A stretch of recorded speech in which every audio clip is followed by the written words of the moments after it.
Together, we will make America strong again. We will make America proud again. We will make America safe again. And yes, together, we will make America great again. Fogo e Fúria. Ver o mundo a partir da América. E ora viva, Alexandre. Viva, Ruben. Estamos de volta em períodos conturbados para o Partido Republicano nos Estados Unidos, já que, pelos vistos, entre republicanos não há consenso possível, apesar da maioria na Câmara dos Representantes.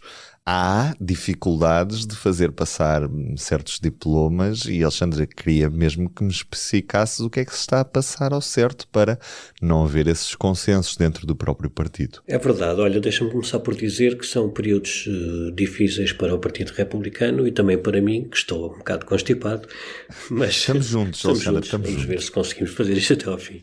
De facto, esta semana tem sido complicada para o Partido Republicano e para o Donald Trump. Para o Partido Republicano, no Congresso e especificamente na Câmara dos Representantes, que é a Câmara Baixa do Congresso. Nós falamos sempre Câmara Baixa e Câmara Alta porque, como, ao contrário de Portugal, que só tem uma Assembleia da República, um Parlamento, nos Estados Unidos é um sistema bicamaral, portanto há uma Câmara Baixa, que é a Câmara dos Representantes, e o Senado, que é a Câmara Alta.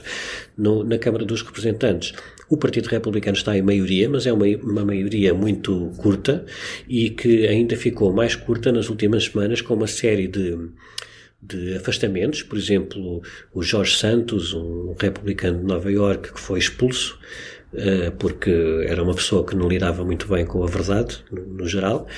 Depois houve outros afastamentos, por exemplo, o Kevin McCarthy, um antigo líder do Partido Republicano que decidiu sair do Congresso no final do ano, outro que saiu porque foi para uma empresa privada. Portanto, estas situações resultaram numa diminuição da maioria republicana que já era curta.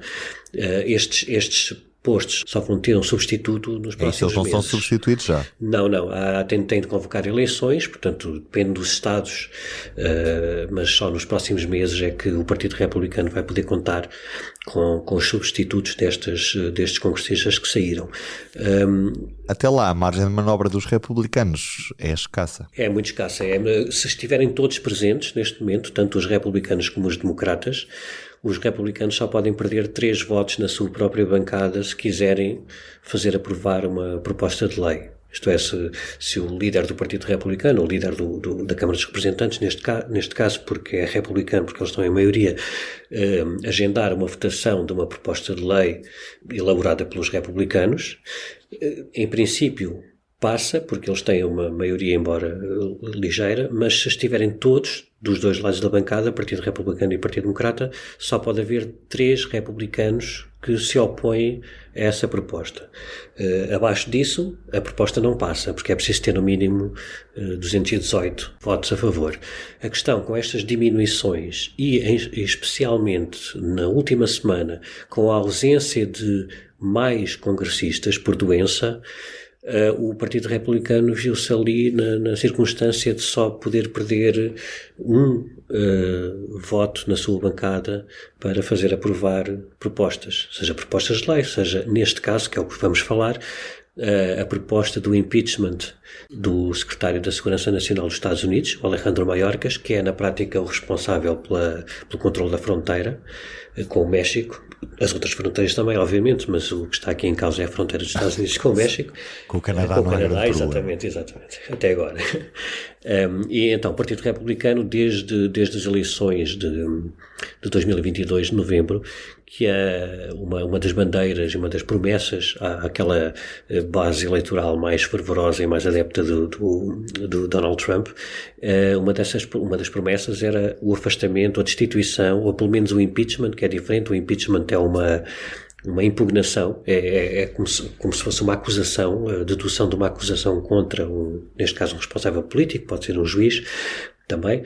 E depois, se esse processo for aprovado na Câmara dos Representantes, segue para o Senado, onde vai ser realizado uma espécie de julgamento.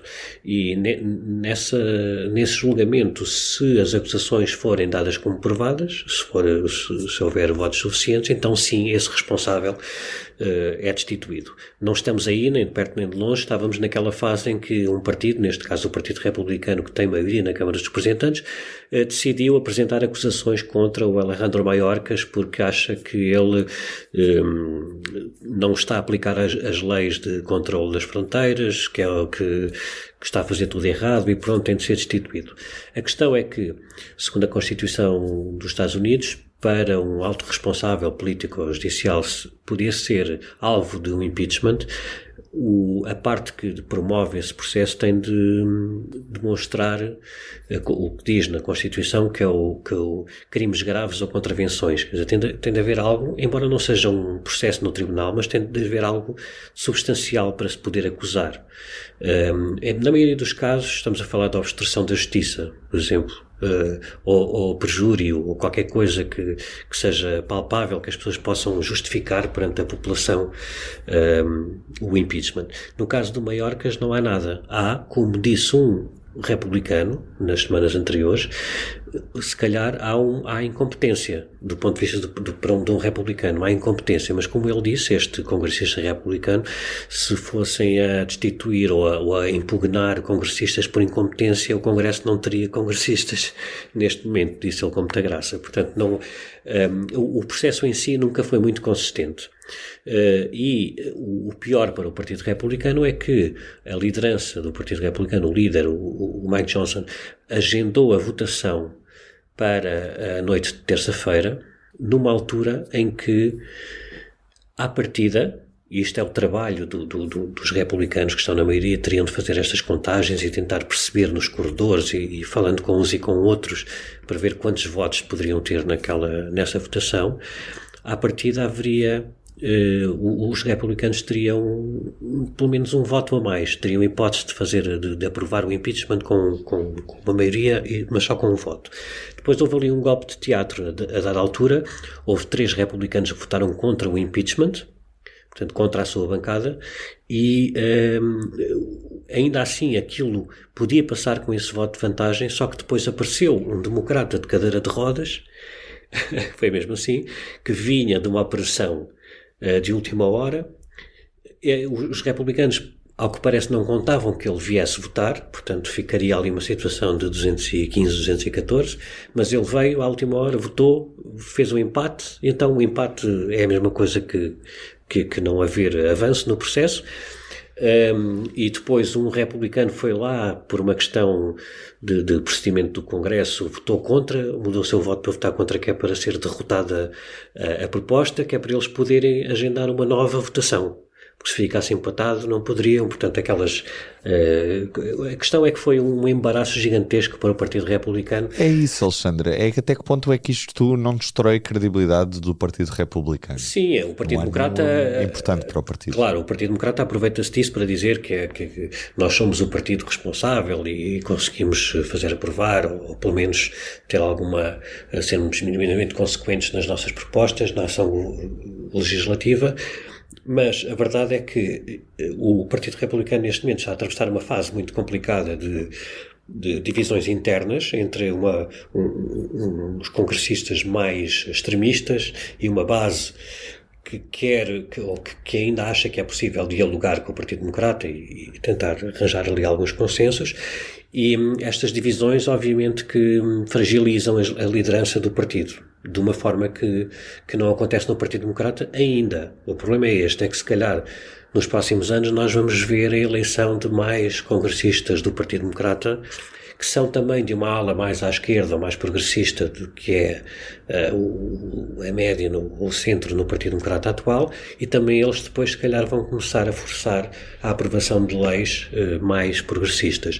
Isto acontece no Partido Republicano agora, porque já vem de trás, já vem desde a eleição do Donald Trump em 2016, que foi promovendo a eleição em vários estados dos Estados Unidos de congressistas mais radicais à direita. Portanto, muitas pessoas, por exemplo, dando 2 exemplos muito rápidos, a Lauren Boebert, que é uma congressista republicana extremista, que por acaso nesta altura está em maus lençóis, porque muito provavelmente não será reeleita, mas ela era uma dona de um restaurante que promovia o uso de armas. As pessoas podiam entrar no restaurante com armas, e ela foi sempre uma defensora da posse de armas.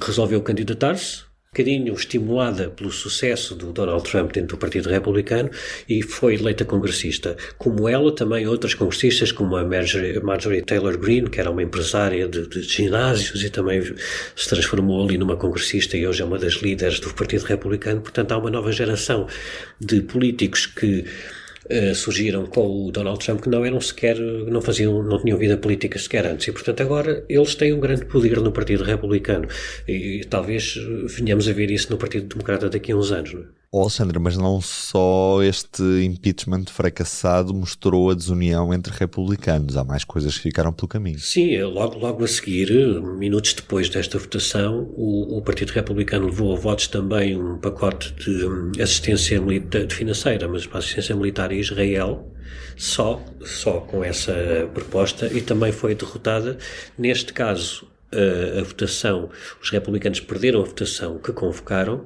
porque houve um grupo destes republicanos mais radicais que votaram contra a sua própria liderança porque não havia medidas para equilibrar os gastos em relação a esta medida extraordinária. Portanto, há ali uma série de lutas internas que não fazem nada a vida fácil aos líderes republicanos. Como sabemos, no último ano, o Kevin McCarthy, que foi o primeiro, já foi destituído pelos próprios republicanos.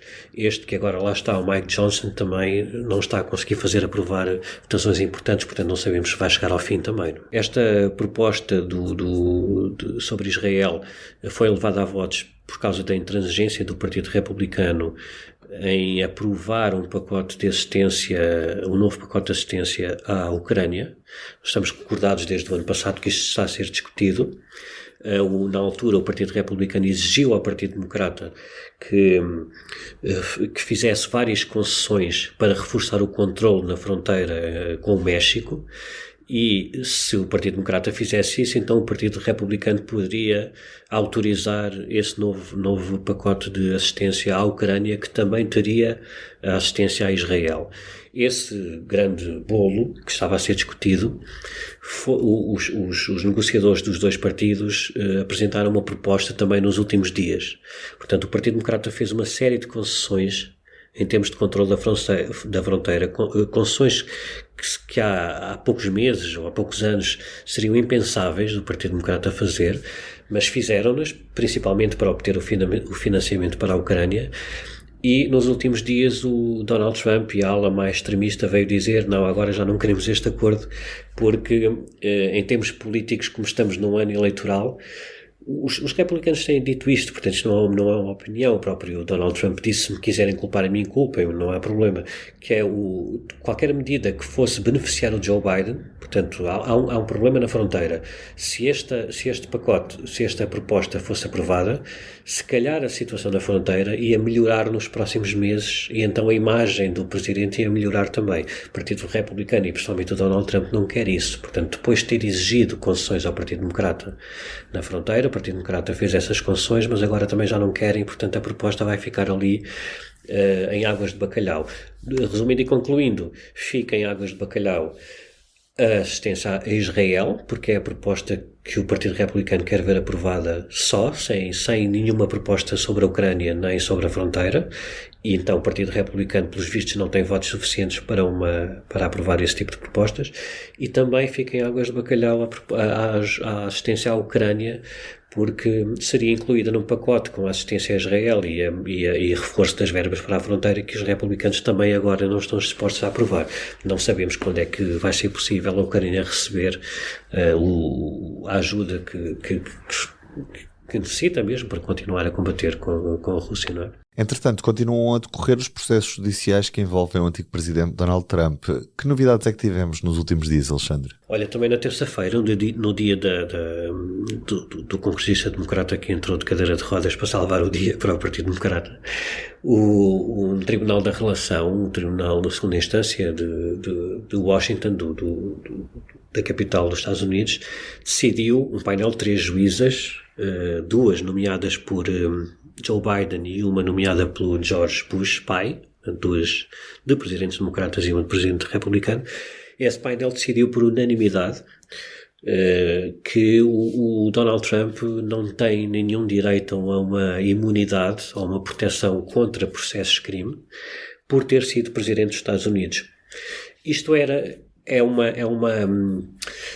algo mais ou menos pacífico no sistema judicial e no sistema político norte-americano, que um ex-presidente sim estava a salvo de ser investigado num processo de crime enquanto estivesse no exercício do cargo, mas que assim que após o final do mandato, se houvesse dúvidas sobre alguma coisa que ele fez durante o seu mandato, o Departamento de Justiça poderia abrir uma investigação, porque ele já não era o presidente em exercício. Isto era mais ou menos pacífico, mas não há nenhuma lei que diga isto claramente. Na Constituição não há nada sobre isto, e então seria preciso uma intervenção dos tribunais para deixar isto claro.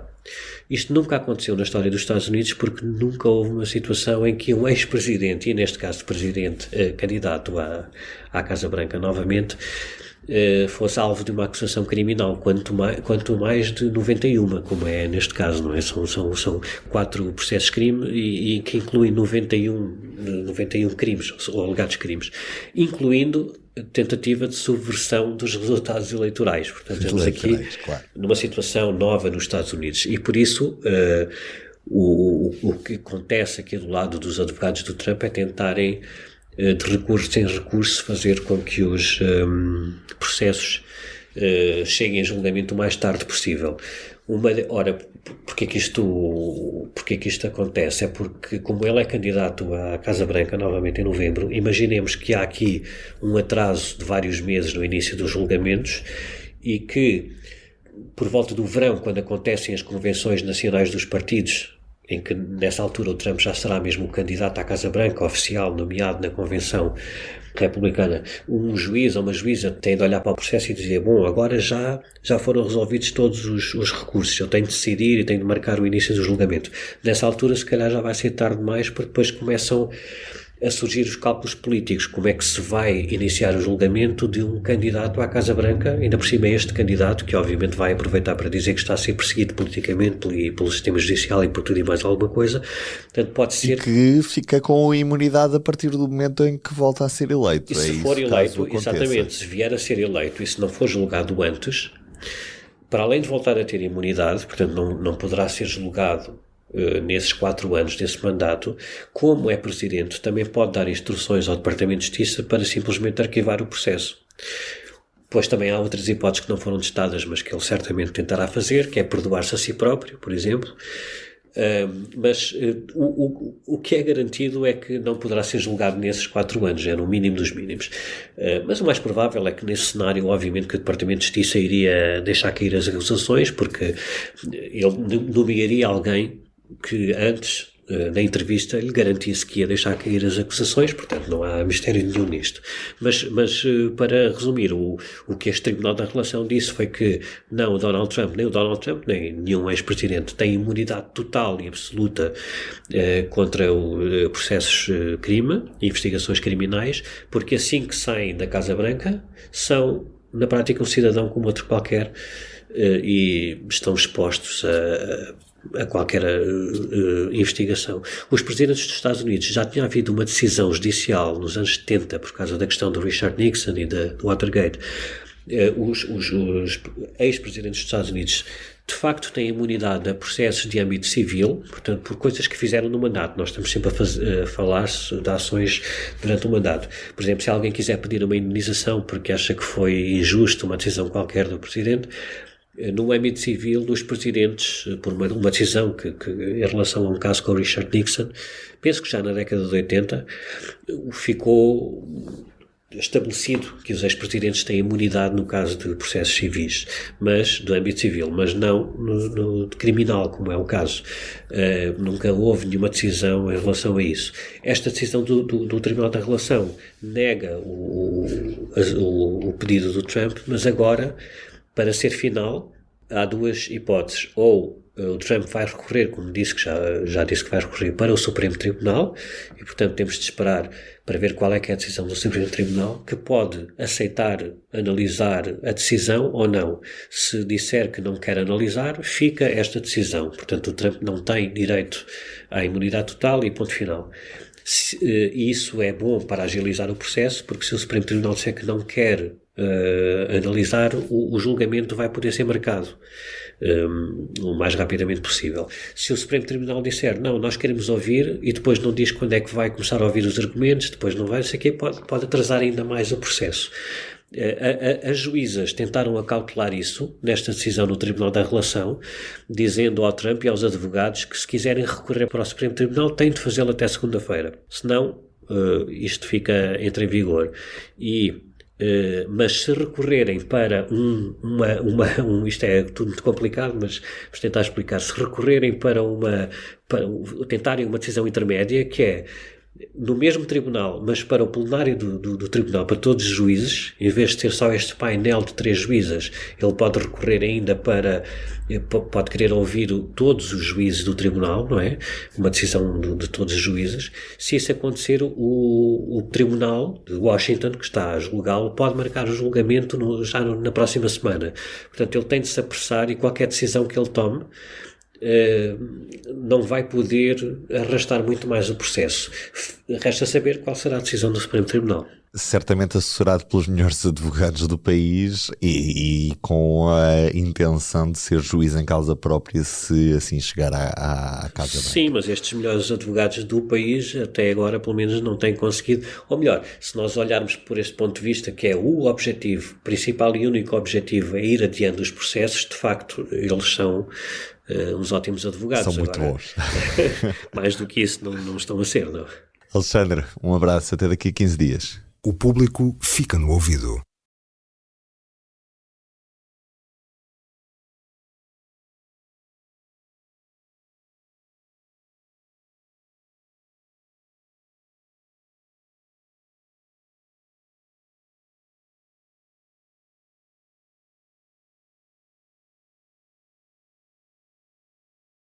Um abraço então. Deus.